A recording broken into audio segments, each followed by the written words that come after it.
My name is Anita Atanazias, company Comemso. We're located in southern Germany. And yeah, I want to discuss with you today how to test a battery management system.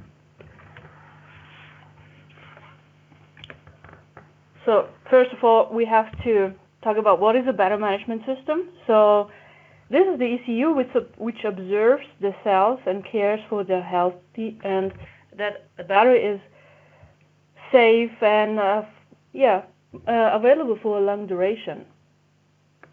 We see now here about 4 cells, but in reality we are now going up to 200 cells due to high power charging of up to 920 volts.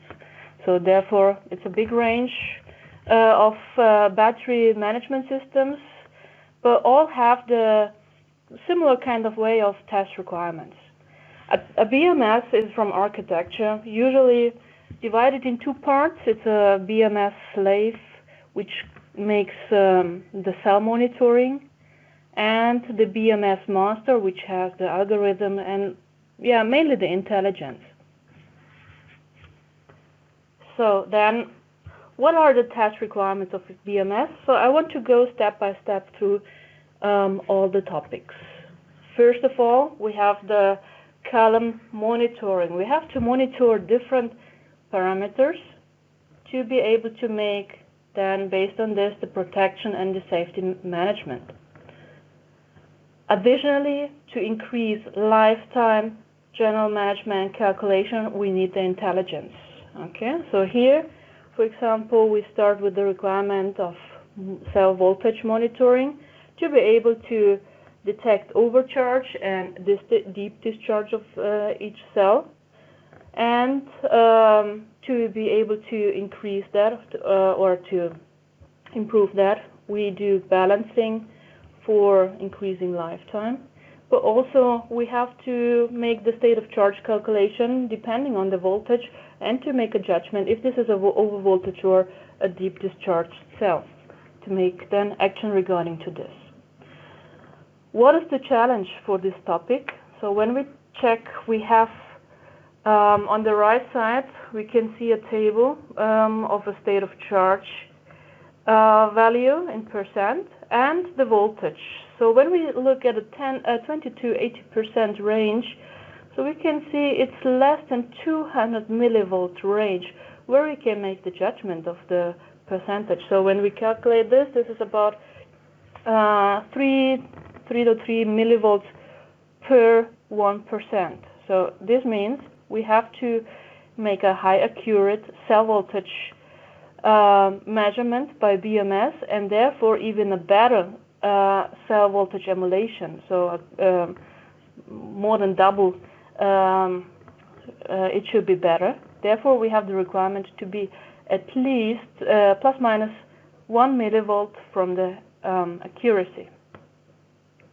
It should be with a low ripple. It should be from the control fast but without overshoot, to be really close to a cell with high isolation. So 1 kilowatt is it's even more, because we are going now quite to 920 volts with 200 cells. Therefore for these requirements it's even much higher requirements than 1 kilovolt. And so yeah, we have to compensate voltage drop through the cable on balancing. So I need to explain you why. When we compare a real battery pack and the situation where we test the BMS with a test system, HIL test system. So on the right side we can see the battery pack. So the BMS is close to the cells with a cable length smaller than 30 centimeters. With a test system, you have a bigger range. Maybe your BMS is even in a climate chamber for detailed tests. So you need longer cables, and this is about 2, 3, 4 meters. And this makes then on the next step the new challenges that you have to consider the Ohms Law. So if you take just a simple power supply which emulates one cell, please consider you need a lot of them, then you have cable, and so really just a few meter cable, you can measure this by your own, plus contactors. There is a resistor. To make it more simple, we assume it's 1 ohm. So in reality, it's maybe about a half ohm. Okay, but to make it easier, just calculate with this value. So, for example, if you say I want to emulate 3 volts, and your BMS is right now taking 1 amp from this cell, for example, for balancing, or just discharges it, then you have over the cable the resistor, and due to Ohm's law, you have 1 volt voltage drop. So even if you have just a half ohm, you have a half volt voltage drop. As you remember, we have 200 millivolts to make a judgment about our state of charge from 20 to 80%. So requirement of 1 millivolts, we have to do something different. So therefore, with just simple systems, it's not close to reality, and we have to be better than that. Otherwise, BMS will see something wrong and make other judgment than you want to test. And you have to consider, so 1 amp is not even the highest current which is used for testing. So applications with more than 1 amp is getting even more and more, especially when we consider now the new technologies going to 900 volt high power charging.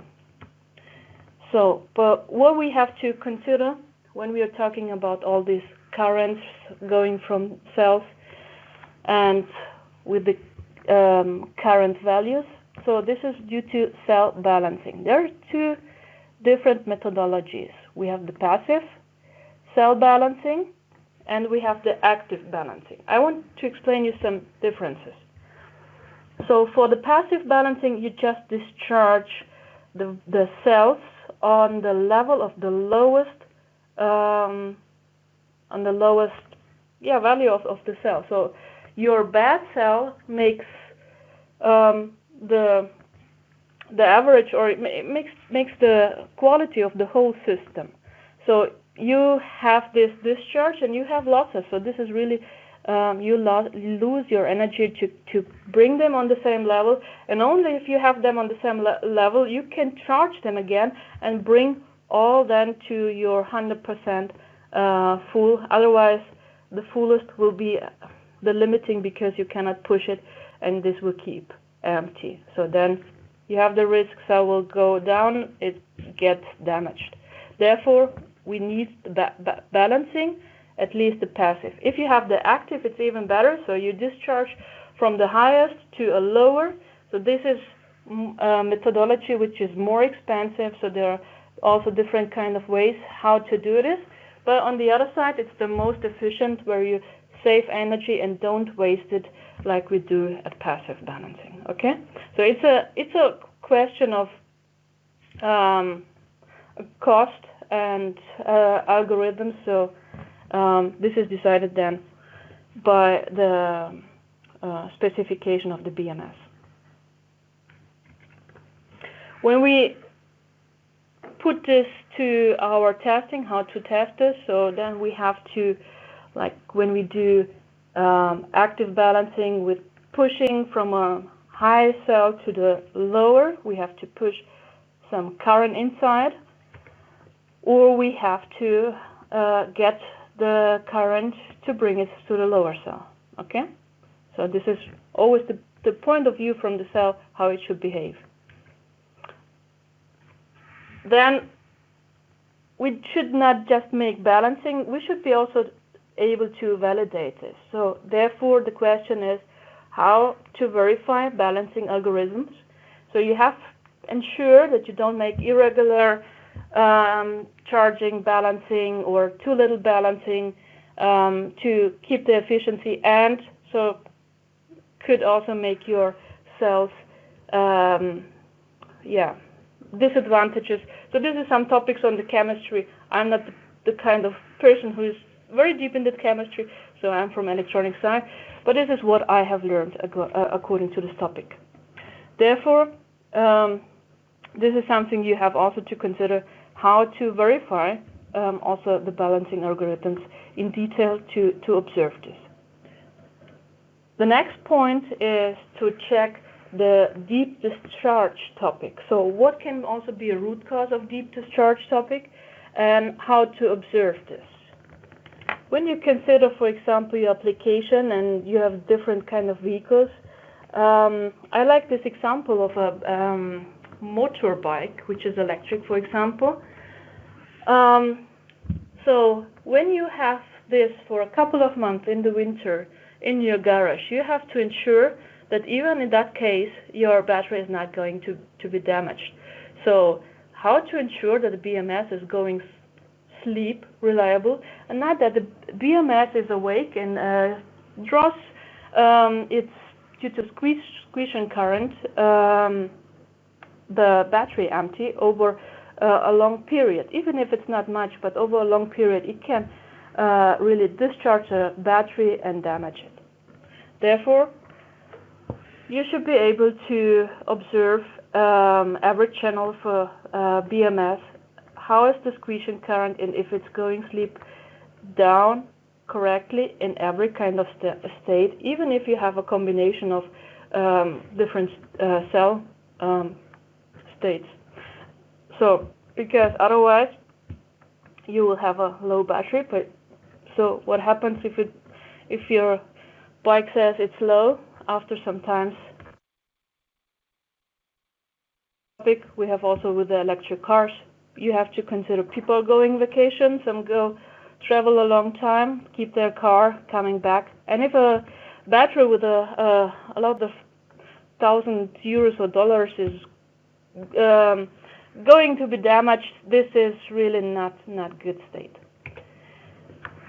Next point is fault condition. So it can happen that a cell gets shortened by a cable break, or extended cable failures, different kind of cable failures, and the BMS has to check the protection and the safety management, because it's a safety electronic device, and it should ensure that the cells are always in a good condition in every kind of state. Therefore, we should also be able to have some fault testing, like broken wires between the cells, like a stack break, to be able to make short circuit, polarity change. And we can even do more fault injection, like cable break between the cells and the BMS itself, so the measuring wires. All these things have to be considered, and all these things should be done by a system. Also, the topic temperature. So BMS observes the temperature sensors. There are different kind of sensors like resistors, NTC, PTCs, and so therefore, to ensure that the cells are going not too hot, especially when you charge, so then a lot of temperature and occurs, high power charging. When you think about this, all the batteries have to be able to handle this temperature, and if there's something too hot, also the BMS has to say to the charge controller, go down with the current, this is going to be risky. Okay, so the EV requests the current from the charger, and so here there must be a control between the ECUs to keep the charging safe. So therefore we need a temperature measurement and over temperature detection to avoid any kind of thermal runaway where we cannot handle this. Therefore also the intelligence with the thermal management for charging topic or in normal state also. Isolation test is a very important topic to keep safety. For example, BMS has to observe the isolation resistor between DC plus in earth ground and DC minus in earth ground, but also with different other potentials, because it's like your battery, you know from domestic. As far as you keep it without any potential, it's not dangerous. When you ground it, then you have on the other side, you have the full voltage. And therefore, the battery of the electric vehicle has to be potential free to ensure if you just touch one side, it's nowhere grounded or nowhere to another potential to avoid any kind of risk, as we are here in high voltage DC area. Therefore, this is also a test requirement. We have the topic also pack voltage. So BMS should observe pack voltage and should be tested. Why it's important? You have to consider you have a lot of cells. All the cells measure their voltage, and you have to ensure that they measure correctly. So therefore, there is additional pack voltage measurement, which compares if the sum of the cells is equal to the pack voltage. And so to create here a discrepancy is, for example, also a nice test to double check both measurements and also the safety algorithms to detect this. Further, we have the charge current, so not the pack voltage, so this is one part, but we have the whole charge current, discharge current, and overcurrent. So this means especially when you use it when you're driving or when you're charging, then to observe this and also to create faults here, like overcurrent, and to check the overcurrent protection. All these requirements you can do already with static testing. So here there's right now not even a dynamic behavior of the cell emulation required. So all these is required to be tested, and you can even test combinations of this. So it's getting interesting. For example, what happens when the one cell is in over voltage, the other has detected the cable break, and the BMS should go down to sleep. So here even a combination of tests is very interesting, and so this depends on the specification then of the BMS testing. Then we can also do dynamic tests. So this is, for example, required for the state of charge calculation when you make charge-discharge cycles of the cells. Therefore, also the state of health calculation, so which is battery capacity. You know, as older as it gets, the capacity loses, and also to have a history, like a logbook, where it checks the cycle counts, what is the min-max values, any kind of faults which are logged, to double check here also this history, which helps you then to check when the car, for example, the EV is later then for maintenance, to double check what happened during this period to be able to improve your BMS. And for these dynamic topics, you need a MATLAB Simulink model, for example, which creates the battery model. And this battery model makes the calculation then, for example, the input is the charge-discharge current of the cells, which is then measured by the HIL device and given further to the MATLAB model. MATLAB model makes the calculation, what should be the output of the voltage, new state of charge calculation. And this new voltage of the cell is then again a setting value to the HIL system to create the new value, and therefore the voltage decreases and increases depending on the charging. So, and with this in combination, we can test a lot of things which are very important. So this is even not the complete table. We can do a lot of more things which you should consider to do a lot of more things. For example, for the BMS Master, where you check the IOO signals, CAN bus signals, faults on this, because really a BMS is a safety critical ECU which has to be tested very deeply, reproducible, automated, and safe. Here's an example of our modular test bench architecture to be able to fulfill these requirements for testing, and some examples from small size to full size, up to 200 cells, cell simulator with customization, whatever you want. We can add it to give you a HIL system with our partners to fulfill your requirements. Thank you very much. I hope you enjoyed this. So if you have any questions, we can answer this. Thank you, Anita. Thank you. There's a lot of tests available for testing a BMS system, so thank you for outlining them. Very, very detailed. So we really appreciate that.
Okay, thank you, Dr. Ben Black. Thank you for that.